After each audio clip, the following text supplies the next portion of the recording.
Hello and welcome to another episode of With Enough Prep Time. And today we're going to be talking about the Falcon and the Winter Soldier. Now, we've had 2 episodes so far, and what can I say? Never have I seen so much sexual tension between 2 male leads since, I guess, Batman and Superman in Josh Whedon's Justice League. This is strange. I mean, I think the show's good. I think it's decent.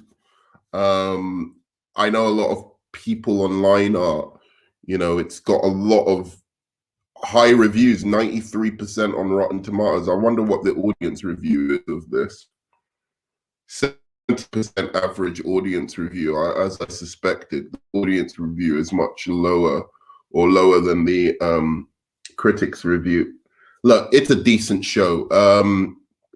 There's nothing particularly, it's not the worst Marvel thing I've ever seen, and it's not the best Marvel thing I've ever seen, but I've seen this gain a hell of a lot of praise over WandaVision, which, admittedly was pretty awful. I thought WandaVision actually started out quite interestingly and then kind of degenerated into a mess. This show is just as I find it just as appealing in the first couple of episodes as WandaVision. There's no difference. It's I mean, I don't even know what to go into. So basically, I've just watched the Justice League by Zack Snyder, and you see this massive artwork made of the superhero genre, and you see really innovative things done with action, and the ways they're representing, these comic book characters and their powers is beautiful.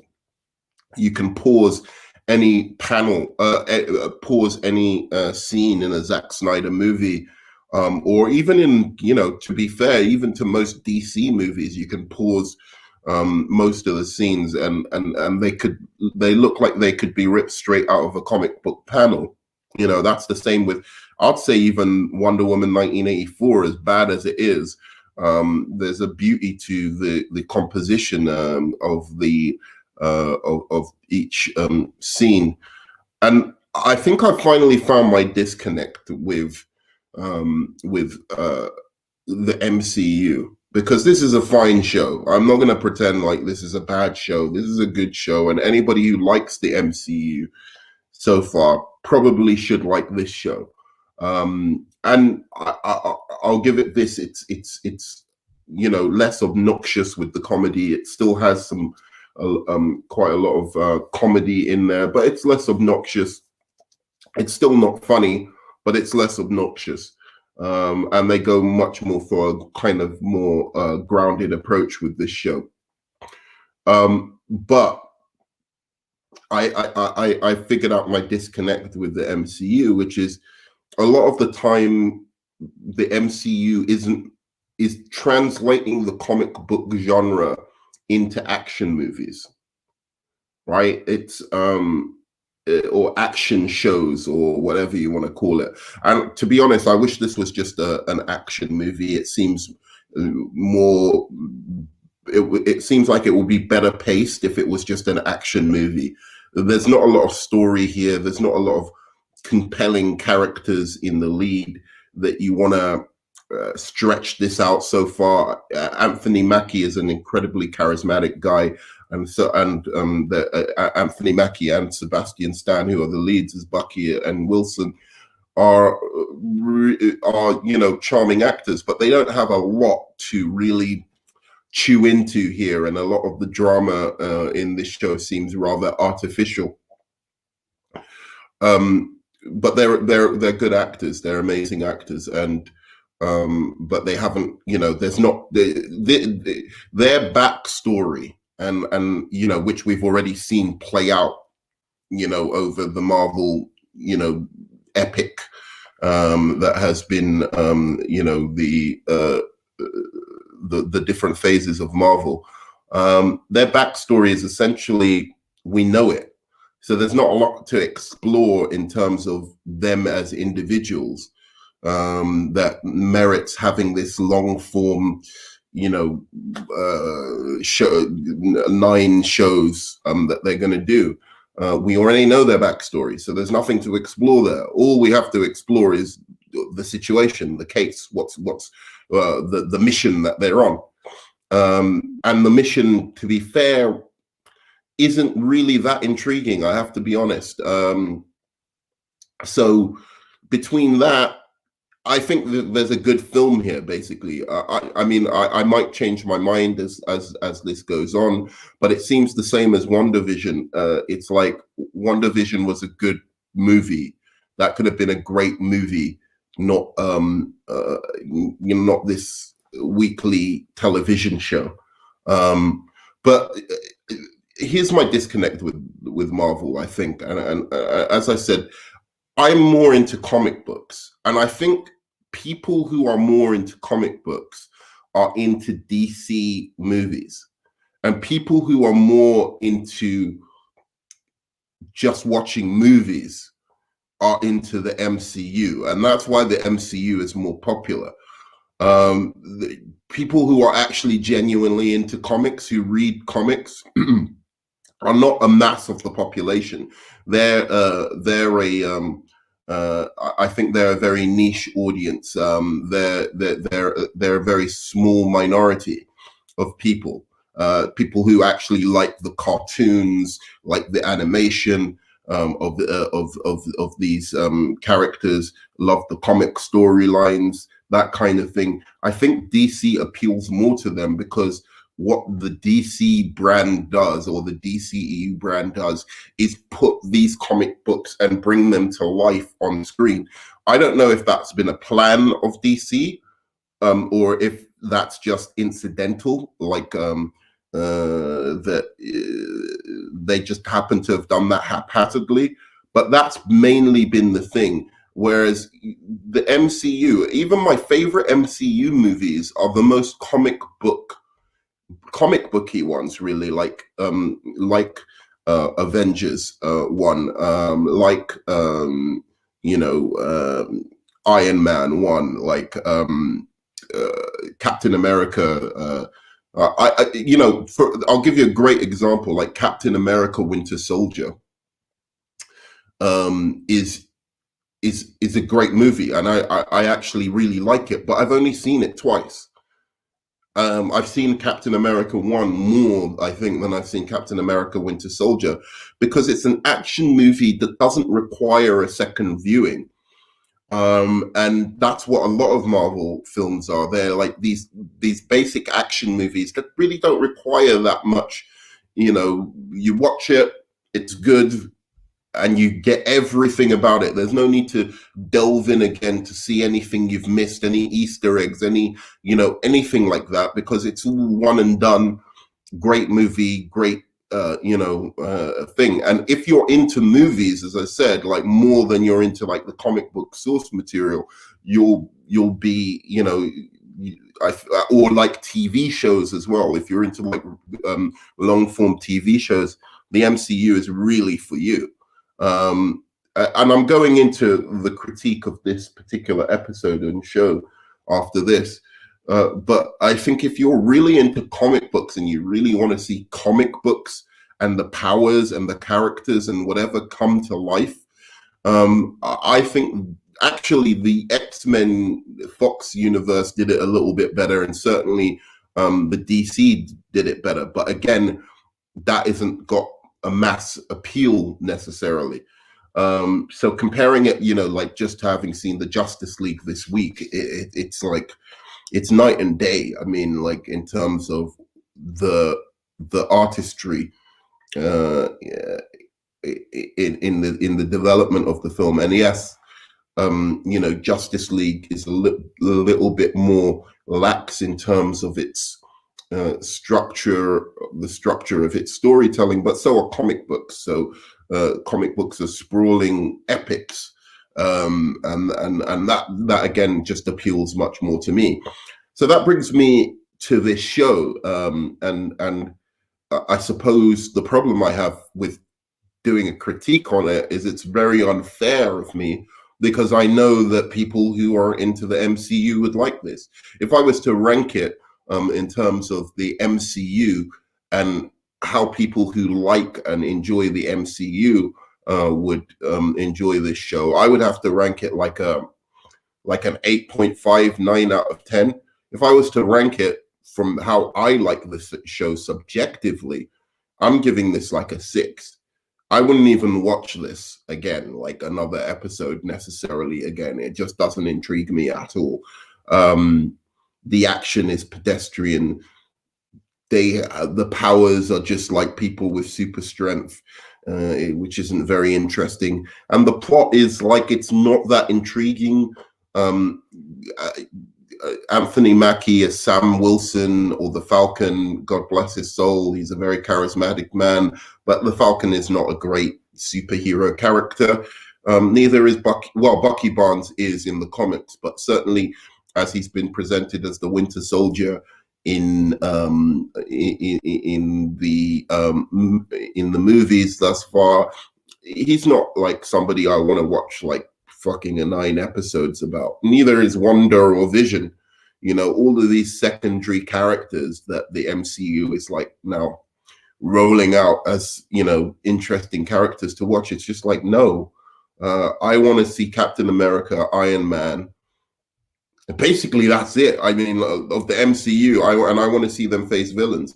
The best MCU movies for me have been, as I said, Avengers, Infinity War, Avengers, and then Avengers Infinity War, and then Iron Man, and then Captain America, and the Captain America series in general. The rest has just been side dish, man. I just don't find all of these 50, 70, 60 characters that fascinating to really delve and explore more. The idea for me of ever having to watch a Vision TV show after watching him in 2 movies just be trash is just, it blows my mind that the MCU has got this big, that they can pull this kind of shit off. Granted, Sam Wilson or the Falcon is much more interesting than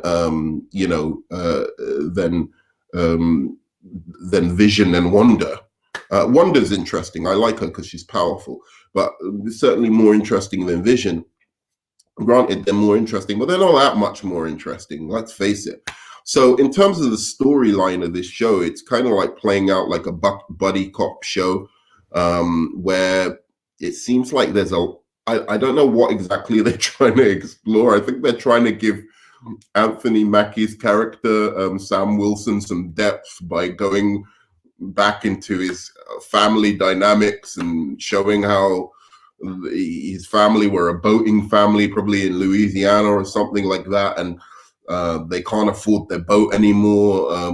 There's all this stuff about what they call the blip or the snap, from what happened with Thanos, and essentially, everybody's come back to Earth, and it's raised the population dramatically because half the people were gone, and then they all came back. And so there's a lot of issues concerning that, and I think the mystery is unraveling of that. And then there's some super soldiers who I guess are trying to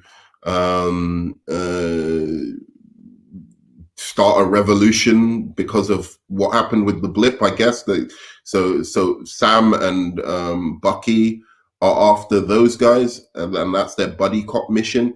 There's a ton of sexual tension for some reason between Sam Wilson and Bucky. Don't get me wrong, I had some funny feelings even watching it, so it doesn't bother me at all, but there seems to be a lot of sexual tension that they need to explore there. As I said, I haven't seen sexual tension that big since watching Josh Whedon's Batman, Josh Whedon's Justice League between Batman and Superman. So the sexual tension was high. I think they need possibly a therapy session like they did in episode 2 of The Falcon and Winter Soldier. I mean, Superman and Batman, that is, to get over their their issues, their couples issues basically. But yeah, so they're doing this buddy cop thing, and I think Bucky has an issue with Sam because essentially at the end of Endgame, spoilers, Sam is given his Captain America's shield by Steve Rogers. And Steve Rogers hopes that Sam will go on to become Captain America, which is what I thought this show was really going to be about. I would have loved to pick up with either Sam becoming Captain America or an evil Captain America, taking over, and Sam having to get the shield back from the evil Captain America. Maybe that is where it's going, because we now have Wyatt Russell or John Walker as the Captain America character. And to be fair, he's the most interesting character in this show. This new Captain America I find much more fascinating than Sam and Bucky, because we already know their backstory. It's not like there's any hidden thing. They try and give Sam some, extra stuff because his family can't afford a boat, and they try and give Bucky extra stuff because he feels guilty and he's going to therapy sessions. But it's like, dude, I know your whole fucking story. We've explored it ad nauseum, and it wasn't even interesting in the MCU movies. So again, why would I want to watch it, in a 9-episode show? Just give me a film if you've got something interesting to tell me about these two characters. But the Captain America character, John Walker, that he intrigues me. He looks weird, first of all. I don't know where they're going. It feels like I thought he was supposed to be an evil Captain America. I thought that would be fun, but it seems like he's just I don't know. He seems pretty good at his job and pretty likable. Maybe that's going to change somehow, but nothing indicates to me from any of the interactions he's had with people, apart from maybe the final interaction he had, that he's anything but just a good soldier, and probably is more qualified than Sam Wilson to be Captain America. I don't know. I don't know what this show is trying to tell me. Maybe it will get more interesting later, but certainly now it isn't. But I'm intrigued as to, is he going to go evil? Is he going to stay good? Is he whatever? Why? I presume the story is telling me why Sam Wilson is going to become Captain America. That's what I presume is going to happen, but maybe my expectations are false. But I feel like that's the most interesting story about the guy who feels inadequate about taking over Captain America's position, and he's black. I guess that's, something of a deal as well, and how he becomes Captain America, and why he suddenly becomes more qualified than he seemed throughout the whole of the MCU. The same with Bucky. Neither Bucky nor Sam really deserved this Captain America shield, and it looks like this John Walker deserves it more than them. So I'm at a loss. What is this show trying to tell me exactly about Sam, and what his position is in terms of the shield? So, I mean, that's really it. I guess this is just a kind of rant where I'm just like, I want to know what happens with John. I'm kind of interested in seeing an evil Captain America, but I don't know. It doesn't seem like that's the direction they're going in now. They're bringing back Baron Zemo, and they're after a bunch of super strong people. That's it in a nutshell. And everybody's raving about it, how fucking marvelous and magnificent it is. It's not that great. It's just more comic book superhero fluff. And it's not even really a superhero show. It's just a show with people with a slightly extra strength. I mean, going on an action adventure. It doesn't feel comic booky at all, really. I just wish I was watching Captain America, to be honest. The Captain America show. I don't know what to say. They're not that good. The characters aren't that good. And we know their story already, so there's nothing to discover. It's okay. It's all right. If you like the MCU, you're gonna like it. So I recommend it very highly to anybody who likes the MCU shows. So that's me. Thanks very much. My review of the Falcon and the Winter Soldier. Thank you. Bye.